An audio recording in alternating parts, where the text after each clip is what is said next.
We turn now to newly released video by the Bakersfield Police Department. It shows the moments the man was shot by officers after police say he stabbed multiple people at a market in southeast Bakersfield. 23 ABC's Tori Cooper is joining us live from where police say the crime spree started.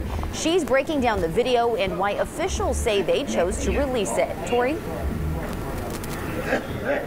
Yeah, Jessica, the Bakersfield Police Department says the goal of tonight is really to help enhance transparency between the Bakersfield Police Department and the community. Now, in order to do that, the Bakersfield Police Department is taking us right back here to the Watts Market parking lot, where a series of stabbings took place, and the suspect was shot not far from here a short time later. Now, we do want to warn our viewers tonight that some of the images you are about to see may be graphic for some groups.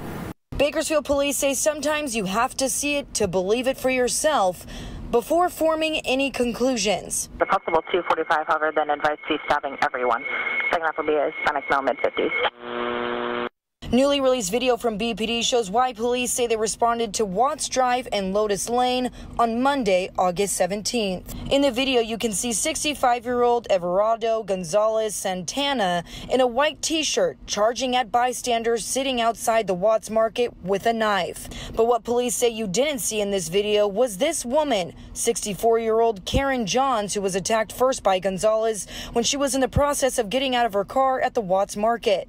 Family of Johns telling 23 ABC News that Johns didn't know Gonzalez. A random act of violence that would have continued if it had not been for the BPD. Police say they released this video in an effort to increase transparency between the community and police, and they plan to continue this communication going forward. But they would not comment on a possible motive or whether Gonzalez had a criminal history or a history of mental illness. Detectives say they are still investigating to see if there was any relationship between Gonzalez and the victims. Johns and a man who was also stabbed while sitting outside of the Watts Market were both rushed to the hospital and both survived. But moments later, police say Gonzalez ran off, carjacked and stabbed a third person who also survived. Gonzalez stole the third victim's white Chevy Malibu, was involved in a hit and run shortly after. Then he abandoned the Chevy at Brundage and T Street. That's when a witness started filming this video from their car, capturing the stolen Chevy and Gonzalez walking swiftly from the Chevy on the sidewalk with no shoes.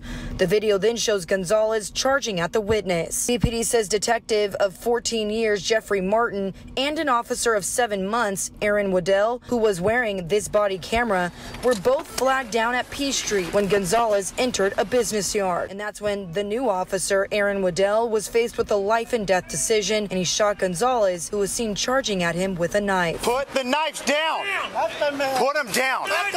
Put the knife down now. Get inside! Both officers are now on modified duty, working inside the office.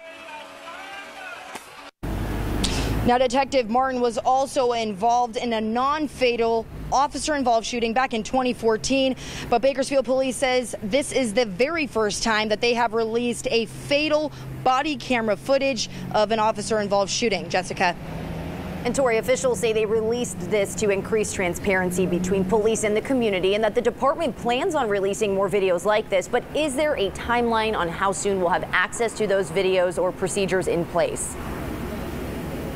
Yeah, Jessica, the Bakersfield Police Department says from now on, anytime there is an officer-involved shooting, the department will be working to release body cam footage to the community within 30 days. Now, of course, that's only if they are able to piece together all of the video from the incident. And this is, of course, a very new procedure that they are working to implement, and it may still present some challenges. But, of course, they are still really aiming to enhance that community trust tonight, Jessica.